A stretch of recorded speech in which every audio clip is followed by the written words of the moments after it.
el programa de hoy, ante graves inundaciones con muertos en España, el Papa ora y la Iglesia ejecuta ayuda. En Estados Unidos expulsan a monjas tras larga disputa con el Vaticano. La Iglesia Hispana y del Caribe presenta más de 30 iniciativas para el cuidado de la naturaleza en la Cumbre Mundial del Clima en Colombia. Desde Venezuela le presentamos el Santuario de Betania, donde ocurrieron apariciones de la Virgen María. En Brasil, seminario forma futuros sacerdotes para el rito antiguo.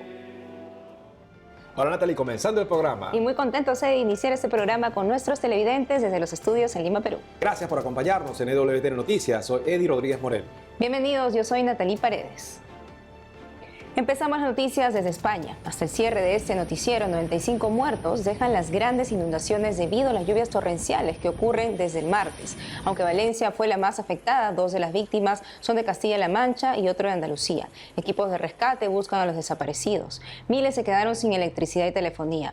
Hay lugares que siguen inaccesibles debido a las carreteras inundadas, con carros y camiones apilados y destrozados. En un videomensaje este jueves, el Papa Francisco dice que ora por los muertos y damnificados, mientras la iglesia local inicia una campaña especial de Cáritas. Este es el peor desastre natural que azota a España este siglo. Escuchemos a los afectados. Y se llevaron primero los bomberos cuando pudieron entrar, se llevaron a la gente mayor y después yo, como en Valencia no hacía nada, que soy de Alcácer, me vine por aquí, intenté rescatar a la gente que había chillando, había gente chillando por todos lados, atrapada. Vimos muertos pasar. Oye, no. La persona estaba pasando, no contestaba, mal. Todo bueno. Estamos recogiendo alimentos, agua, todo lo que encontramos porque de todas maneras se va a echar a perder. Nuestros vecinos mayores no tienen cómo bajar de las fincas, no tienen cómo venir hasta acá, no tienen cómo acceder, gente en sus casas pasando hambre, no tenemos agua, no tenemos luz. Hasta luego. Ánimo, ¿eh? Sí. Pero di que nos den cuentes no somos gente normal trabajadora. Yo trabajo también para el ayuntamiento, estoy limpiando en un colegio, ¿eh? Pero tenemos que comer, mira, me he cogido potitos para la nena, que no sé, y está medio mojada, que no sé si valdrán. A ver qué le doy a la niña, si tenemos todo eléctrico, la luz cortada. Todos los comercios, todo está en un desastre. Ni siquiera vamos a poder empezar a repararlo. Ni siquiera puedo ponerme en contacto con mi trabajo. Nadie en esta zona puede ponerse en contacto con los demás porque no tenemos internet. Todos los lugares en los que pensamos que hay paneles solares, debido a la ubicación de los adaptadores y todo lo demás, están completamente destruidos. La energía solar ni siquiera funciona. Ni siquiera podemos cargar nada. Y un montón de gente ha ido a Valencia para intentar buscar más refugio, pero hay más de 150.000 personas en este lugar. Y en Nigeria, 5 días del secuestro del rector de un seminario que se ofreció como rehén en lugar de los seminaristas, la policía detuvo a 2 sospechosos del delito. Las autoridades informan que detuvieron a 2 hombres bajo los cargos de robo y secuestro en relación al caso del padre Thomas Ayode. Según la prensa nigeriana, los secuestradores piden a la diócesis de Auchi $120,000 para liberar al sacerdote. El 27 de octubre último, el padre Ayode fue secuestrado por hombres armados en el seminario menor Inmaculada Concepción, del cual es director.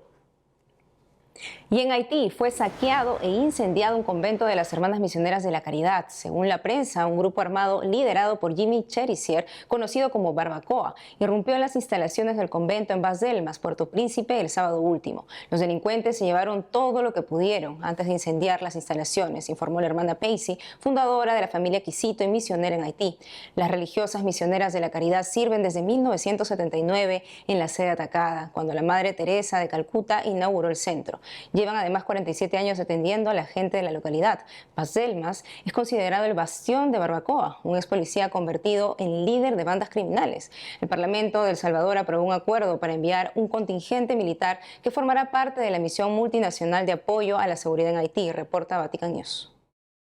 En Estados Unidos, un grupo de monjas carmelitas descalzas fueron expulsadas de la vida religiosa y regresan al estado laical después de una larga disputa con su obispo sobre el gobierno de su monasterio de la Santísima Trinidad en Arlington, Texas. La controversia comenzó el año pasado cuando el obispo de Fort Worth, Michael Olson, inició una investigación sobre el monasterio por acusaciones de que la reverenda madre Teresa Áñez Gerlach tuvo una relación sentimental con un sacerdote. En mayo de 2023, las monjas presentaron una demanda contra el obispo alegando violaciones de la privacidad y daños al bienestar físico y emocional de las hermanas. Monseñor Olson expulsó a Gerlach de la vida religiosa. En abril de este año, el Vaticano pidió a una asociación supervisar el caso. Sin embargo, las monjas desafiaron la directiva.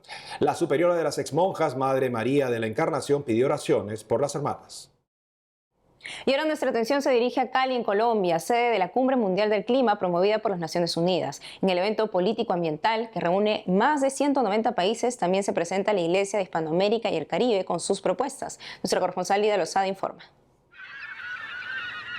Con más de 50.000 especies registradas y 31 millones de hectáreas protegidas, después de Brasil, Colombia es el segundo país más biodiverso del mundo. De esta variedad de especies animales y vegetales dependen los sistemas de producción de alimentos, la nutrición y la salud de los seres humanos.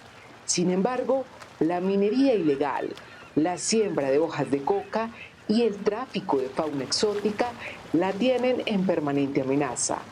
Este es justamente uno de los múltiples temas discutidos durante la conferencia sobre diversidad biológica que se desarrolla en Cali desde el pasado 21 de octubre. Esta cumbre es, ante todo, un espacio en el que se asumen decisiones y compromisos por la protección de la biodiversidad y el cuidado medioambiental. Por esto, la Iglesia presentó su propio plan de metas. Quedaron estipuladas en un documento que han denominado la Ruta Laudate Deum. Están inspiradas en las enseñanzas del Papa Francisco, especialmente en su encíclica Laudato Si y su exhortación apostólica Laudate Deum. De allí el nombre de la propuesta. Una de ellas es promover la participación ciudadana, que la sociedad civil esté cada día más presente en estas reflexiones, discusiones y propuestas. Igualmente, incidir. Tenemos que influir en los poderes políticos y económicos que toman decisiones, pero también en la academia, en los medios de comunicación, en la sociedad civil, en nuestros propios fieles, para que ese mensaje de la ecología integral llegue a todos. Igualmente nos interesa mucho el trabajo pedagógico. Tenemos que hacer esa pedagogía ecológica formando personas que tengan cada día mayores conocimientos en este campo y logrando que estas apuestas se puedan concretar en parroquias ecológicas, colegios ecológicos, universidades ecológicas, pues que defienden el espíritu de la Laudato Si. La Santa Sede participa como Estado observador en esta cumbre. El nuncio apostólico en Colombia recordó que el llamado del Santo Padre es por una ecología integral, pues la crisis no es solo ambiental. Cuando el hombre pone al centro de su interés solo el desarrollo económico, solo el tener siempre más, el consumir siempre más, nosotros no es que vamos destruyendo solo el planeta, vamos destruyendo nuestra convivencia, es lo que vemos ahora con todas las guerras. La Iglesia de Latinoamérica y el Caribe ha presentado allí más de 30 iniciativas por el cuidado de la naturaleza. Presentó aportes en el debate sobre justicia ambiental y derechos humanos, pueblos y comunidades, biodiversidad y cambio climático. También lo hizo en torno a la paz con la naturaleza, tema central de esta COP. El arzobispo de Cali pidió que la reflexión y acción en la cumbre no quede solo en discursos, sino que lleve al compromiso de todos ante el cuidado de la biodiversidad y del medio ambiente.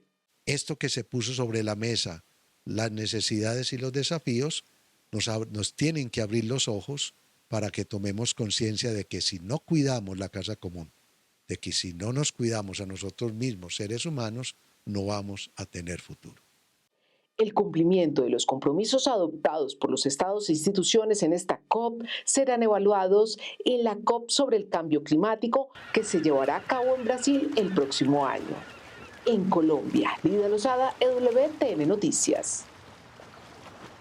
Y ahora nos vamos a Venezuela para conocer un lugar donde apareció la Virgen María a fines de los años 70 e inicios de los 80, convertido hoy en santuario.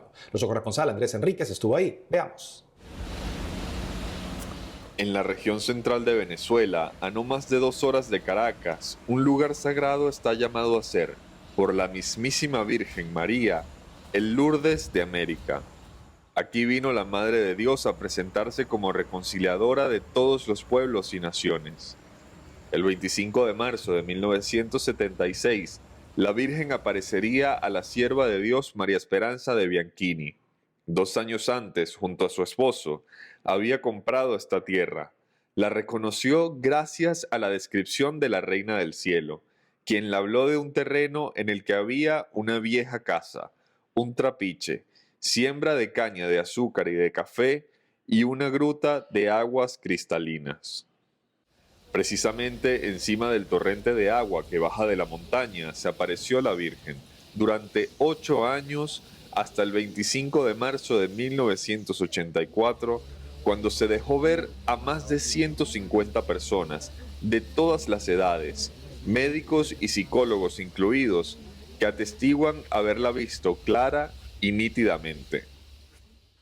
En la finca Betania, a pocas horas de Caracas, la Iglesia Católica en Venezuela ha reconocido que la Santísima Virgen se apareció en múltiples ocasiones a la sierva de Dios María Esperanza de Bianchini entre 1976 y 1984. Hoy este lugar se ha convertido en un centro de peregrinación muy importante para el país, al que miles de personas acuden cada año en busca de consuelo y esperanza en un futuro mejor.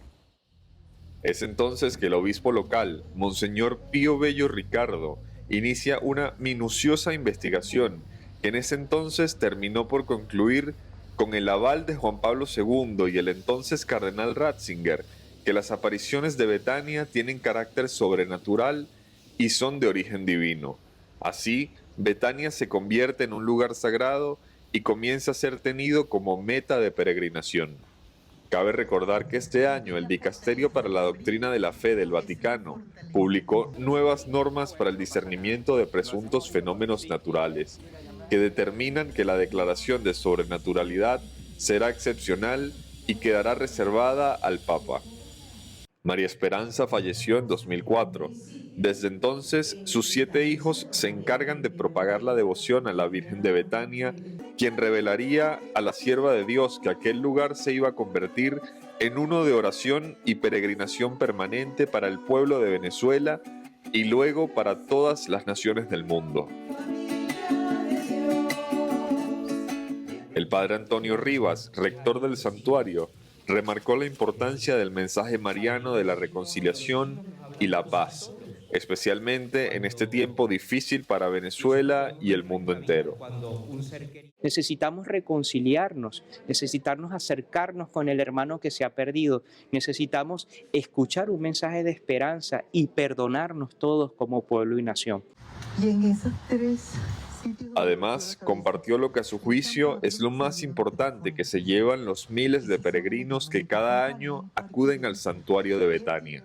La gente viene a confesarse muchísimo, mucha gente que tiene 50, 25 años para confesarse. Y ahí se vive la espiritualidad y el mensaje de la Virgen, que es la reconciliación, perdonarnos y recibir el perdón de Dios.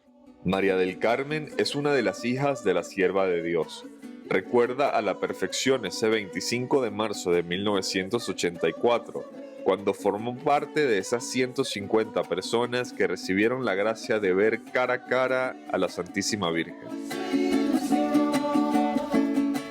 Todo el mundo, la Virgen está ahí, yo, ¿y dónde está la Virgen? No veía, yo veía hacia el cielo.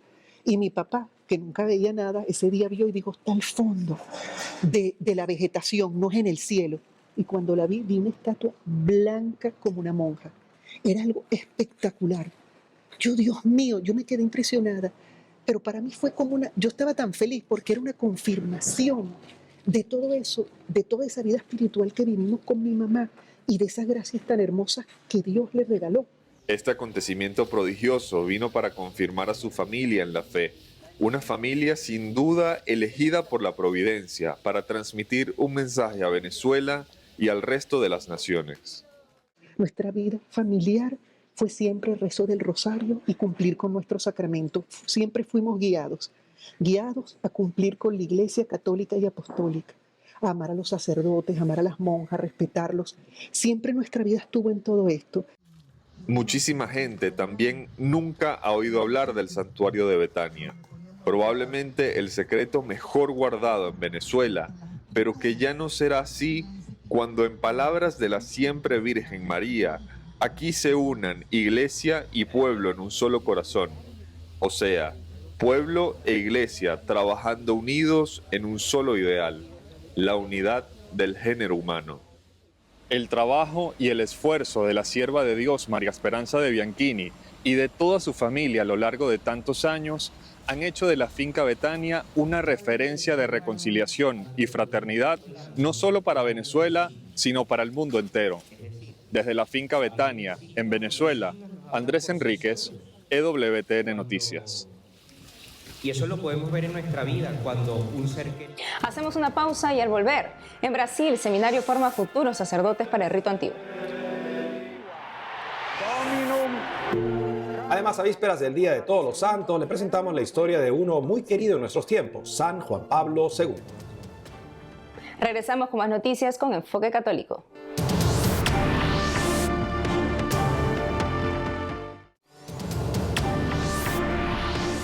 Nos vamos a Brasil, donde hay un seminario muy requerido en el cual se forman a los futuros sacerdotes para celebrar la Santa Misa según el rito antiguo. Nuestra corresponsal Natalia Queiroz nos muestra. El Seminario de la Inmaculada Concepción forma padres para celebrar la liturgia tradicional, anterior a la reforma del Concilio Vaticano II. Ellos mantienen la disciplina y las costumbres tradicionales. El seminario pertenece a la Administración Apostólica Personal San Juan María Vianney, circunscripción eclesiástica aprobada por Juan Pablo II en 2002 en la ciudad de Campos, estado de Río de Janeiro. El seminarista Thales Araújo, desde niño, sentía el llamado al sacerdocio y servía en el altar como monaguillo. Es de Ipatinga, Minas Gerais, a 400 kilómetros de la ciudad de Campos. Conoció la administración apostólica por internet, le encantó y quiso ser seminarista allí. Lo que me atrajo como joven fue toda la sacralidad que rodea nuestro rito, el sentido del misterio, de lo sagrado, del sacrificio, de algo trascendente, de lo divino que sucede ahí y es muy favorecido por el rito. El rito lo muestra de forma muy explícita, ya sea a través de la lengua sagrada, que es el latín, o a través de los ritos de la Santa Misa. Seja através dos ritos da Santa Misa. Thales tiene 24 años y está en el 7º año de formación en el Seminario de la Inmaculada Concepción, donde vive desde los 18 años. Das coisas que mais me chamaram a atenção. Lo que más me llama la atención aquí en el seminario es el silencio, el gran recogimiento que tenemos, la rutina, el horario del seminario, siempre hay un momento para cada cosa, todo se hace de una manera muy ordenada, se dedica mucho tiempo al estudio, a la oración, al trabajo. Esta vida ordenada se centra en la liturgia y en la liturgia específica de la administración apostólica. Específica da administração apostólica. El Seminario de la Inmaculada Concepción cuenta hoy con 33 seminaristas, no solo de la ciudad de Campos, sino también de otros lugares donde se identifican con el rito antiguo. A lo largo del año, reciben alrededor de 150 solicitudes de jóvenes que buscan información del seminario para conocerlo. De ello, cada año ingresan entre 12 y 15. O jovem que procura nosso seminário, o jovem El joven que busca nuestro seminario es un joven interesado en nuestra vida litúrgica, porque lo que tenemos de particular en relación con otros seminarios es nuestra vida litúrgica y nuestras costumbres. Así que el joven que se identifica con la misa en el rito antiguo, que quiere vivir esa liturgia, no solo participar en ella de vez en cuando, sino vivirla como sacerdote y celebrarla, busca nuestro seminario. Ele procura nosso seminário. La Administración Apostólica Personal San Juan María Vianney tiene 43 sacerdotes, pero no todos fueron formados en su seminario. Algunos eran de otras diócesis, celebraban la misa nueva y pidieron la incorporación para ingresar a la administración. Es el caso del padre Leonardo Wagner, que era de la arquidiócesis de Fortaleza en el nordeste del país. Conoció la administración al llevar a 4 jóvenes de su ciudad para conocer el seminario. Mas eu sempre brinco, né, que na verdade foram eles que me trouxeram. Yo siempre digo que la verdad fueron ellos quienes me trajeron porque cuando llegué me enamoré. Fue amor a primera vista. Ya me gustaba mucho la misa tradicional, ya tenía unos hábitos más tradicionales en mi parroquia, así que pedí para hacer experiencia y aquí estoy hasta hoy. Na minha paróquia mesmo, né, já mais tradicionais, né. La administración apostólica tiene muchas capillas en la zona rural de la ciudad, donde la gente vive de la ganadería y la agricultura. Muchas vocaciones surgieron ahí, de familias que recibieron todos los sacramentos en el rito antiguo y crecieron viviendo la misa en latín. Para quien fue nacido y criado, así, algo muy natural. Para quien fue nacido y criado acá, el rito antiguo es algo muy natural. Desde niño serví el altar como monaguillo, después participé de grupo joven, todo con el carácter más tradicional. Es más que solo la misa en la forma antigua. La misa en latín es un modo de vivir, una forma propia de vivir. Es algo muy marcante en mi vida. Entonces, obviamente, cuando fui a ingresar en el seminario, obviamente quise ingresar en el seminario de la liturgia que yo viví por toda mi vida. Yo vivía durante toda mi vida. La Administración Apostólica también tiene el Instituto Inmaculada Concepción y San Miguel Arcángel, de mujeres que viven la vocación religiosa. En Petrópolis, Natalia Queiroz, EWTN Noticias. En la Franja de Gaza, zona devastada por la guerra entre Israel y los terroristas de Hamas, 16 jóvenes de la única parroquia católica se consagraron a Jesús a través de María. Ocurrió el domingo último en la parroquia La Sagrada Familia, durante la fiesta de Nuestra Señora Reina de Palestina y Tierra Santa. Los jóvenes se prepararon durante 3 meses, guiados por las religiosas del Verbo Encarnado. En su homilía, el párroco Gabriel Romanelli destacó el papel vital de la oración en medio del sufrimiento, reconoció el dolor de la población de Gaza, pero señaló a María, que permaneció firme junto a su hijo en el Calvario, como fuente de valor e inspiración. El acto de consagración sirve como una poderosa expresión de amor y fe en Cristo, incluso ante la adversidad en Gaza, señaló. A vísperas del Día de Todos los Santos, le presentamos la historia de uno muy querido en nuestros tiempos, San Juan Pablo II.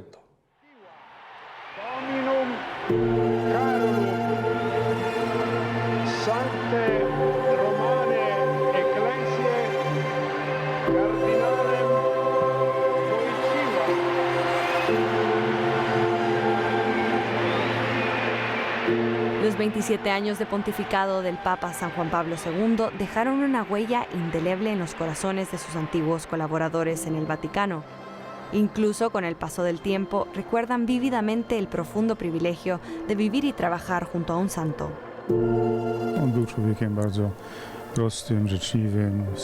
Era un hombre muy sencillo, de buen corazón, tierno y sensible. Eso era lo que realmente nos encantaba de él. Participar en sus oraciones era también un estímulo para seguir comprometidos y apoyar al Santo Padre, pero le veíamos más como un padre que como un santo. Bardziej traktowaliśmy go jako ojca aniżeli jako świętego.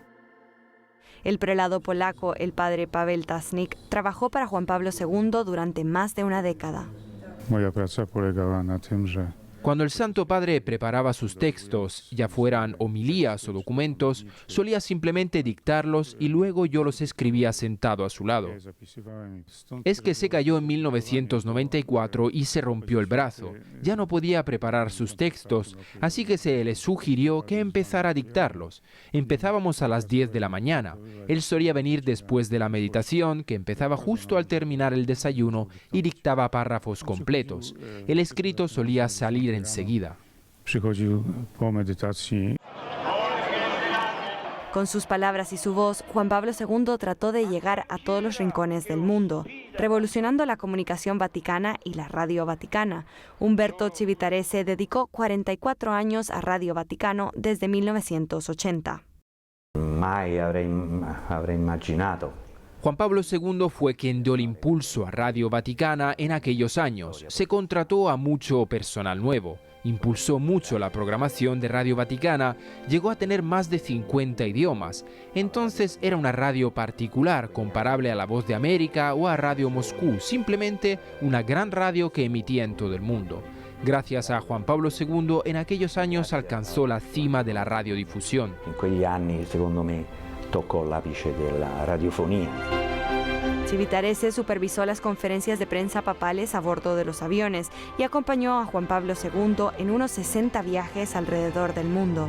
Yo me ricordo un viaggio in Mali del Santo Padre. Recuerdo nuestro viaje a Mali cuando después de todo el día viendo los barrios pobres y las grandes aglomeraciones urbanas bajo un calor sofocante y una larguísima misa en el estadio, al volver a la Nunciatura todo el mundo buscaba un refresco y descansar. Él se puso de rodillas a rezar en la capilla, solo, y allí rezaba y rezaba y rezaba.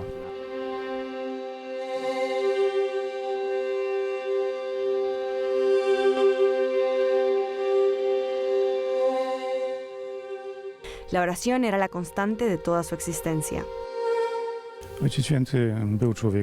Era un hombre de oración. Cada momento en que no estaba ocupado con el trabajo lo dedicaba a la oración e incluso a veces durante el dictado de sus textos solía cerrar los ojos y por un momento detenía el dictado.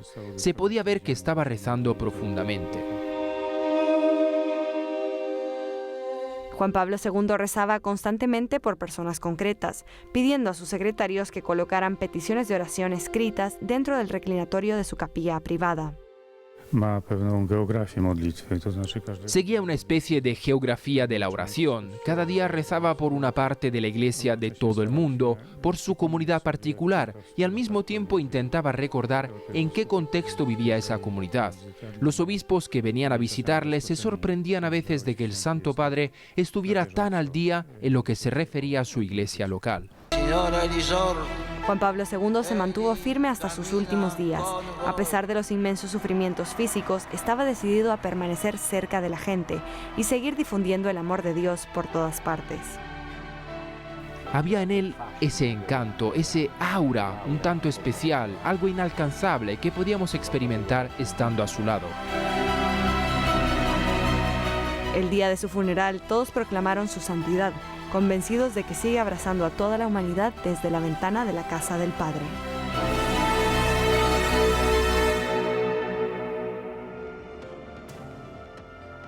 Amigos, hemos llegado al final del programa. Gracias por habernos acompañado. No dejes de seguirnos en las redes sociales, también de lunes a viernes a las 12 del mediodía, hora de Miami, en Radio Católica Mundial, y su programa Más que Noticias, con un servidor. Hasta entonces.